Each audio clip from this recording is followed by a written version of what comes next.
안녕하세요, 요셉입니다. 오늘은 말 섞기 딱 싫은 직장 동료 유형이라는 제목으로 여러분들과 좋은 시간을 함께 하도록 하겠습니다. 같이 있으면 같은 사람 되는 거야. 이 얘기에 동의하십니까? 같은 사람 되는 거죠. 무심코 나는 안 그런데 뭐. 그러니까 그 함께 있는 사람들이 굉장히 뭐 좀 안 좋은 사람들이거나 이래도 뭐 아유 내가 뭐 나는 달라 라고 생각하면서 그 사람 무리에 섞여 있으면 착각이라고 그래요. 다 똑같은 사람으로 일단 이제 취급당하는 거죠. 왜 그런가 하면 닮아가는 거예요. 그러니까 예를 들어서 이제 뭐 이렇게 굴비 묶었던 어떤 그런 끈이 있잖아요. 그럼 그 끈에도 굴비 냄새가 나고 향을 집어넣었던 주머니에도 그 향이 없어지고 나서도 향 냄새가 나는 것처럼 누군가와 함께 있으면 그 사람들한테 물들고 그다음에 그 사람의 어떤 그런 향 냄새가 나에게도 당연히 배게 돼 있습니다. 지금 무심코 어떤 이제 저지르는 어떤 말습관 이런 것들이 그 동료에게 어떤 이제 나쁜 영향을 끼치거나 아니면 내가 그 동료에게 나쁜 영향을 받거나 이런 일들이 지금 우리 주변에서 굉장히 많이 일어나고 있는데 그런 어떤 그런 말 섞기 싫은 더 이상 말하고 싶지 않은 그런 말투를 내가 혹시 갖고 있는지 아니면 그런 동료에게서 내가 지금 물들고 있는 건지 이런 부분에 대해서 오늘 이제 한번 알아봤으면 좋겠어요. 첫 번째는요, 아슬아슬 이제 선을 넘는 유형들이에요. 선을 넘는 유형. 그러니까 분명히 나를 위해서 하는 얘기 같긴 한데 이제 듣고 있으면 굉장히 피곤하고 함께 있는 게 이제 어려운 어떤 그런 상황들 있으시죠. 이제 직장에서. 그 또 말을 뭘 하자니 또 내가 나쁜 사람 되는 것 같기도 하고. 그러니까 친구지간에도 그럴 수 있습니다. 가만히 있자니 속 터지고. 그러니까 차라리 슬슬 피하자. 이제 이래서 아슬아슬하게 선을 넘는 유형들은 주변의 사람들이 점점 떨어져 나가요. 그러니까 이런 거죠. 이제. 나는 그 사람이 좋아서 한 얘기, 그 사람을 위해서 한 얘기지만 결과가 이제 나빠지는 거예요. 왜 결혼 안 해? 애기는 언제 나올 거야? 뭐 전세값 많이 올랐던데 좀 멀더라도 어디로 이사 가는 게 어때? 뭐 이런 거 있잖아요. 집을 지금 어쨌든 무리해서라도 지금이라도 마련하는 게 그렇게 이제 나중에 후회하지 않을 건데 지금 그렇게 막 돈 막 쓰고 좋은 차 굴리고 그래도 되겠어? 라고 이제 선배가 후배를 생각한다고 하는 말인데 그거는 이미 아슬아슬하게 선을 뭐 근처 간 것도 아니고 넘어간 상황입니다.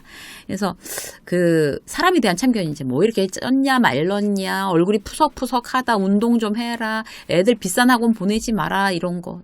다 이런 것도 정말 다 선 넘어가는 거고요. 비싼 장난감, 비싼 옷 다 소용없다. 막 이런 거. 그리고 음식 갖고 와서 막 나눠주고 막 먹으라고 그러고 맛있었지 막 이러고 그거조차 이제 막 부담감을 주는 이것도 다 선을 넘어가는 거예요. 그러니까 뭐든지 적당하지 않으면 다 선을 넘는 유형들이 되는 거고 그렇게 하면 더 이상 그 사람과는 어떻게 이렇게 좀 멀어지고 싶은 그런 느낌을 줍니다. 그래서 우리는 지금 어떤 식으로든지 아슬아슬하게 선을 넘어가고 있나? 이런 걸 다시 한번 생각을 해봐야 될 것 같아요. 그리고 두 번째는 뭔가 하면 어떤 부정적인 바이러스를 살포하는 이제 그런 유형들이 있어요. 이런 사람들하고도 참 말 같이 하고 싶지 않죠. 그러니까 우리 회사는 왜 그래? 뭐 회사 관련된 사람, 뭐 업무, 복지 이런 거에 대해서 불만을 제기하고 비판을 계속 하는 그런 사람들. 근데 이제 그렇게 해서 뭔가 이제 긍정적인 어떤 이제 그 결과들이 나오면 그리고 발전할 수 있는 어떤 그런 가능성들이 보이면 그건 좋은 건데 그냥 불만만 얘기하고 거기서 끝. 이제 이런 경우들이 이제 그 부정적 바이러스를 막 살포해서 나를 손해보게 하는 그런 경우가 되겠습니다. 나는 의심 못할 수도 있어요. 사실 회사가 그렇게 불만이 많게끔 하죠. 보통 회사들이 전부. 근데 이제 그 문제를 제기해서 이제 뭔가 개선시켜 보려는 건 좋은 것 같아요. 그러니까 뭐 예를 들어서 불만을 제기할 때에는 함께 솔루션을 내가 얘기하고 있냐, 안 하고 있냐 이런 부분들 그리고 그 솔루션을 계속 이제 추진력 있게 밀고 나가느냐, 안 나가느냐 어떤 이런 것들이 이제 굉장히 중요한데 나는 그냥 불만만을 얘기하고 그냥 던져버리는 스타일이라고 하면 굉장히 주변에서 이제 나에 대해서 좋지 않은 생각을 갖기가 쉽습니다. 예를 들어 볼게요. 이제 이렇게 하는 거죠. 회사가 너무 쓸데없는 회의를 많이 한다. 회의를 줄입시다. 이제 우리 쓸데없는 회의를 많이 한다라고 내가 불만을 얘기했어요. 그렇게 되면 회의 문화 캠페인 합시다.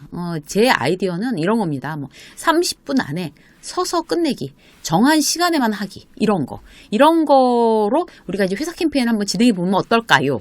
그러면 굉장히 이제 그 아이디어란 사람이 되는 거죠. 그러니까 너무 종이장 한 장 차이인 것 같아요. 굉장히 그 불만만 얘기해. 전 불만이 너무 많아, 김대리는. 이라든지 아니면 김대리는 굉장히 아이디어가 많아 라든지 정말 종이장 한 장 차이입니다. 그리고 이제 불만을 표해봐야 소용없는 건 이제 입을 다물어야 되는 거죠. 왜 우리는 그 대기업에 비해서 이렇게 연봉이 작냐? 나는 지금 중소기업에 다니고 있는데 아니 그러면은 늘 적자를 보고 수익이 크지 않은 회사가 그럼 그 대기업에 맞게 연봉을 맞춰줘야 될 건가에 대해서는 그럼 우리가 생각을 해봐야 되는 얘기인 거죠. 근데 그렇게 해봐야 소용없는 어떤 불만, 어떤 그런 근본적인 어떤 문제가 있는 그런 상황에 대해서는 어떤 불만을 겉으로 표현하는 거든 결국에 내 발등 내가 찍는 거다. 이렇게 말씀드릴 수가 있어요. 그리고, 이제 누구 뒷담화를 하는 거는 그 사람의 개선의 여지가 있든 없든 간에 일단 상관없이 하지 말아야 되는 어떤 대표적인 케이스고요. 그래서 일단 어쨌든 그런 뒷담화에서 있어도 그 불만, 후배에 대한 불만을 선배 앞에 산다든지 또 직장 상사에 대한 불만을 어떤 후배 앞에 산다든지 이건 정말 최악입니다. 최악. 정말 말 섞기 싫어지는 이제 동료가 되는 거죠. 자, 세 번째는 뭔가 하면요. 상시적으로 의욕이 부진한 형들이 있어요. 의욕 부진형.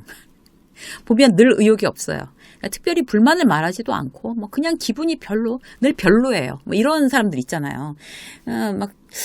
참 죽지 못해서 회사 다니고 있구나. 어떤 이런 느낌을 주는 직원들이 있게 마련이죠. 어떤 회사에서나. 이제 일을 시작해도 이제 엄두가 안 난다는 식. 하기 싫어. 이 얼굴 하기 싫어. 이렇게 막 딱 써 있는 그런 경우 있잖아요. 처음에는 이제 주변 어떤 이제 좀 배려심이 있고 그런 이제 따뜻한 어떤 그런 동료들이 무슨 일 있어요? 굉장히 힘든 일 있으면 내가 도와줄까요? 어떤 이런 식으로 이제 계속 나오다가 계속 늘 저 사람 원래 캐릭터가 저렇구나 라고 하면 이제 그다음부터 신경 안 쓰는 거죠. 누가 말을 붙이고 싶겠어요. 그렇게 같이 얘기하면 기운이 쭉 빠지는 사람한테 이런 거 한번 잘해보자. 으쌰 이래도 힘든 판에 한숨 쉬고 막 도사일장 끌려고 됐어. 그래 아니야. 이런 식의 어떤 그런 느낌을 가지고 있다고 하면 그러면 주변의 사람들 다 밀어내는 겁니다. 다 밀어내는 거.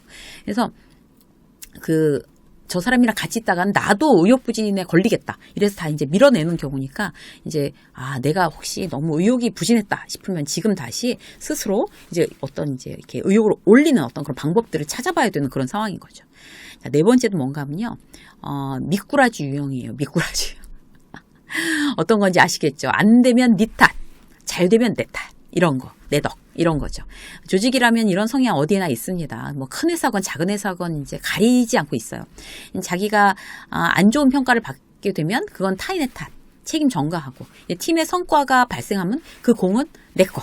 라고 해서 가로채고 막 생색내고 이런 상황들. 근데 이런 일들이 처음에는 잘 사람들이 모르다가도 이제 반복될수록 이제 주변 직원들의 어떤 신뢰를 잃는 거죠. 특히 이제 내가 이제 그러면서 직장 상사라고 하면 그런 후배들은 이제 그런 직장 상사와는 말 섞기 싫어합니다. 정말. 직장 상사가 팀원한테 탓하고 그 다음에 잘된 거는 자기가 잘한 양 얼른 가서 보고하고 이러는 거 팀원들이 막내 신입사원들까지 다 압니다. 그렇기 때문에 이제 그런 부분들은 우리가 굉장히 좀 조심해야 될 그런 부분인 것 같고요. 자기가 이제 당장에는 이제 잘 처신한 것처럼 잘 이제 피한 것처럼 명확한 것처럼 어떻게 느껴질지 모르지만 그런 어떤 신뢰에 금이 가기 시작을 하면 결국에 장기전으로 봤을 때 직장생활 장기전이잖아요. 그렇게 봤을 때는 결국 이제 인간관계 자체가 깨지는 거죠. 와장창 이제 신뢰가지 않는 사람하고는 말 섞기 싫어합니다. 자, 마지막으로 한 가지 더 볼게요. 무례한 막말형들이 있어요. 이제 착각하는 것 중에 어떤 건가 하면 말을 막 하는 걸 자기가 카리스마 있다고 생각하는 그런 정말 말도 안 되는 생각을 갖고 계신 분들이 아직도 많아요. 그래서 직원들이 막 꼼짝도 못해. 내가 한번 소리 빽 지르면 꼼짝도 못해. 벌벌 떨어. 막 이렇게 떠벌리는 분들. 나는 할 말은 해야 되는 성격이야. 뒷소리는 안 해. 앞에서 너 잘 되라고 얘기하는 거야. 이렇게 너를 위해서 하는 말이야. 이렇게 무례한 사람들. 윗사람한테도 할 말은 나는 할 거야. 그건 안 됩니다. 그건 아닙니다. 그렇게 얘기하는 사람 나밖에 더 있어? 이렇게 굉장히 또 무례하게 윗사람에게 대하는 후배들.